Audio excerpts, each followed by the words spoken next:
Assalamualaikum warahmatullahi wabarakatuh.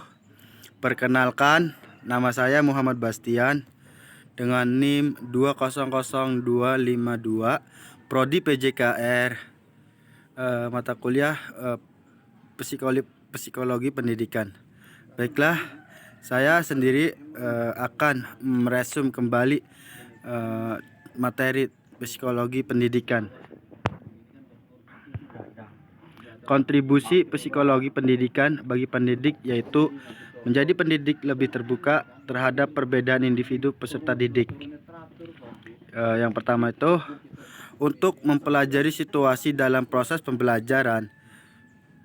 Psikologi pendidikan memberikan banyak kontribusi kepada pendidik dan calon pendidik untuk meningkatkan efisien proses pembelajaran pada kondisi yang berbeda-beda seperti pada slide selanjutnya.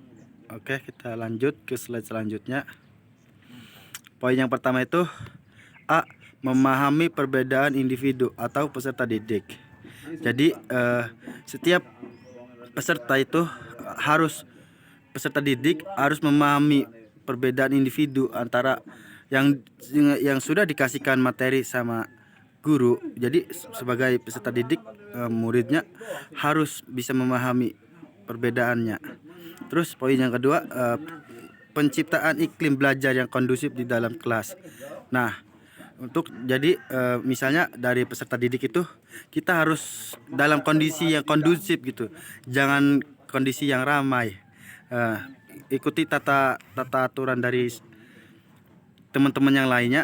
Di saat kita sedang belajar, kita konsekuensi gitu. Misalnya jangan ribut di kelas. Itu mungkin penjelasan dari poin yang kedua. Terus yang ketiga C itu pemilihan strategi dan metode pembelajaran. Jadi sebelum kita melakukan pembelajaran itu, alangkah baiknya kita itu memilih strategi seperti kayak senam jari, agar kita itu di saat belajar kita juga bisa menangkap dengan mudah atau jiwa semangat gitu. Karena kan sebelum belajar kita sudah memilih strategi buat pemanasan semacam gitu. Terus yang ketiga, poin yang keempat, yang D, memberikan bimbingan kepada peserta didik. Jadi seorang pengajar memberikan bimbingan atau arahan kepada murid peserta didik. Arahan itu yang pasti dengan bertujuan dengan yang baik. Terus selanjutnya poin yang kelima itu mengevaluasi hasil pembelajaran. Kayak semacam ngeresum kembali seperti apa yang saya sedang lakukan ini, mengevaluasi, mengulangi resum kembali materi apa yang telah disampaikan oleh pengajar dari peserta didik tersebut.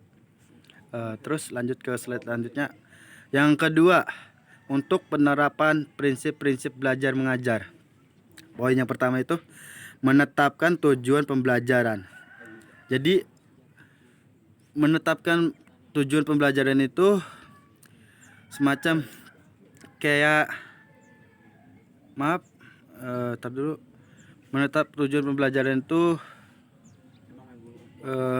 mengetahui judul, menetapkan tujuan materinya, materi seperti hari ini kita belajar apa, materinya apa, mungkin seperti itu. Dan harus kita juga fokus dengan tujuan pembelajaran pada hari ini dan materi hari ini. Yang kedua itu penggunaan media pembelajaran. Penggunaan media pembelajaran itu seperti pada saat pandemi sekarang ini, kita kan belajarnya itu daring kan, daring. Jadi media yang digunakan saat pembelajaran itu seperti kayak aplikasi Zoom, Google Meet, itu bisa buat penggunaan media pembelajaran. Terus poin yang ketiga, penyusun jadwal pelajaran, penyusunan jadwal pelajaran. Artinya kita harus mengetahui jadwal hari ini tuh jadwal apa dan seterusnya. Maksudnya biar kita mengetahui, biar enggak miskomunikasi penyusunan jadwal tersebut gitu. Oke, kita lanjut ke slide selanjutnya. B. Hal-hal yang diharapkan setelah mempelajari psikologi pendidikan. Dengan memahami psikologi pendidikan, seorang pendidik melalui pertimbangan-pertimbangan psikologi diharapkan dapat merumuskan tujuan pembelajaran secara tepat, memilih strategi metode pembelajaran yang sesuai. Yang ketiga itu memberikan bimbingan atau bahkan memberikan konseling.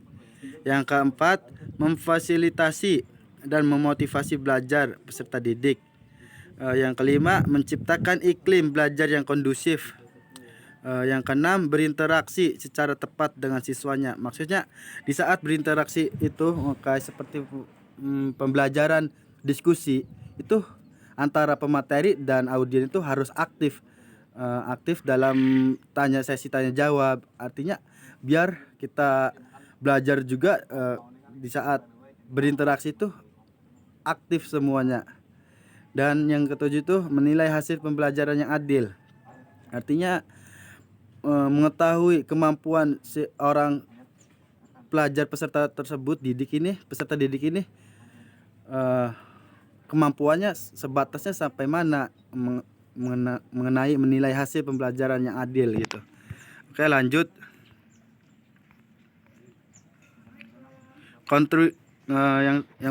Selanjutnya itu kontribusi psikologi pendidikan terhadap proses pendidikan.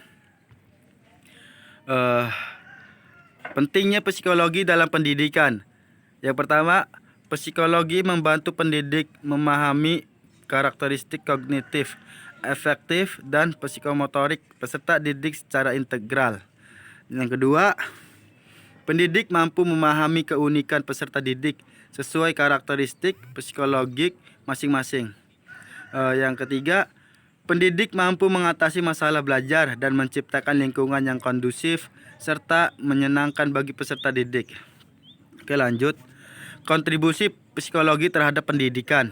Yang pertama itu perubahan anak didik dalam proses pendidikan. Yang kedua, pengaruh pembawaan dan lingkungan atas hasil belajar. Yang ketiga, hubungan antara teknik mengajar dan hasil belajar. Yang keempat, pengaruh proses sosial terhadap belajar. Yang kelima, pengaruh interaksi pendidik dan peserta didik. Yang keenam, pengaruh perbedaan individu terhadap kemampuan belajar. Mungkin itu yang harus dikontribusikan terhadap pendidikan. Lanjut, yang D, kontribusi psikologi pendidikan bagi pendidik. Yang pertama di sini kan ada psikologi pendidikan. Nah, psikologi pendidikan itu terbagi 4 poin. Yang pertama itu pengembangan kurikulum. Yang kedua, pengembangan program pendidikan. Dan yang ketiga, sistem pembelajarannya. Dan yang keempat, sistem evaluasi. Lanjut. Kontribusi psikologi pendidikan bagi pengembangan kurikulum. Kurikulum adalah seperangkat pengalaman belajar yang direncanakan dan dilaksanakan baik di dalam maupun di luar sekolah untuk mencapai tujuan pendidikan. Poin yang kedua, pengembangan kurikulum dilakukan dengan mempertimbangkan aspek-aspek sebagai berikut. Yang pertama, karakteristik psikologis peserta didik. Mampu peserta didik untuk melakukan sesuatu dalam berbagai konteks. Yang ketiga, pengalaman belajar siswa.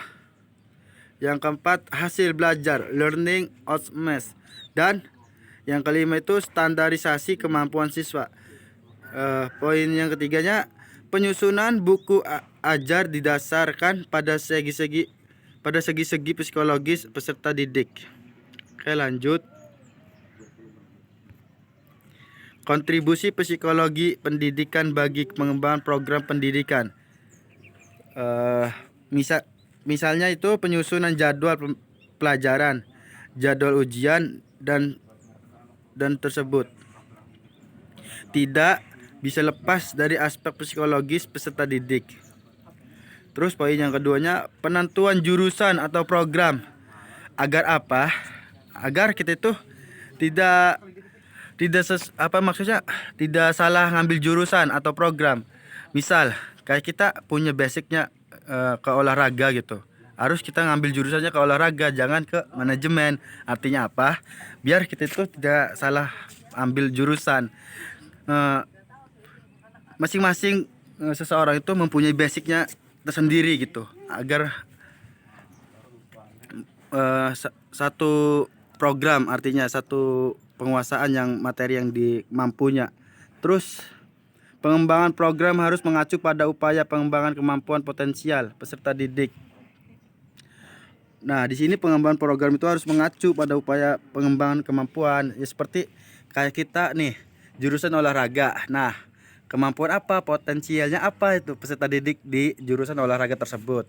Misal, kita punya basicnya di cabur olahraganya seperti di sepak bola atau futsal. Nah, kita juga harus mengembangkan tuh kemampuan potensialnya agar mengacu pengembangan program kita itu yang dituju pada basicnya tersebut. Terus kontribusi psikologi pendidikan bagi pengembangan sistem pembelajaran. Jadi poin yang pertama itu pemilihan teori belajar yang akan diaplikasikan. Yang kedua, pemilihan model-model pembelajaran. Yang keempat, yang ketiga, pemilihan media dan alat bantu pembelajaran. Seperti yang sudah saya katakan, pemilihan media dan alat bantu pembelajar seperti sekarang yang lagi zaman pandemi. Alat dan media itu yang dibantu itu kan semacam alatnya itu HP, dan alat medianya itu pemilihan buat melakukan pembelajaran. Sampai sekarang itu bisa memakai aplikasi Zoom ataupun Google Meet. Kalau di kampus kita kan pakainya Microsoft Teams gitu. Terus penentuan alokasi waktu belajar dan pembelajaran. Jadi kita juga harus mengetahui waktu yang tepat untuk belajar agar mendapat dan menangkap materi yang sudah disampaikan itu biar mudah. Terus lanjut kita slide. Kontribusi psikologi pendidikan bagi sistem evaluasi pendidikan. Yang pertama, penentuan teknik evaluasi, teknik tes atau teknik non tes. Yang kedua, penentuan jenis tes. Di sini sistem jenis tesnya itu kayak semacam lisan,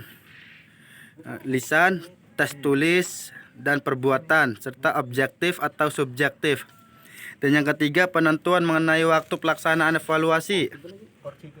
Lanjut, yang selanjutnya itu kesimpulan. Dari kesimpulan semua yang saya sudah sampaikan, artinya di sini sebagai psikologi pendidikan itu harus mampu mengetahui mulai dari sistem pembelajaran, alat media, dan kurikulum. Semua di sini kita harus mengetahui agar mudah untuk dipelajari dan dipahami. Sekian cukup dari saya. Apabila ada kata-kata yang kurang berkenan atau kurang dipahami, tolong dimaafkan. Sekian dari saya. Wabillahi taufik wal hidayah. Wassalamualaikum warahmatullahi wabarakatuh.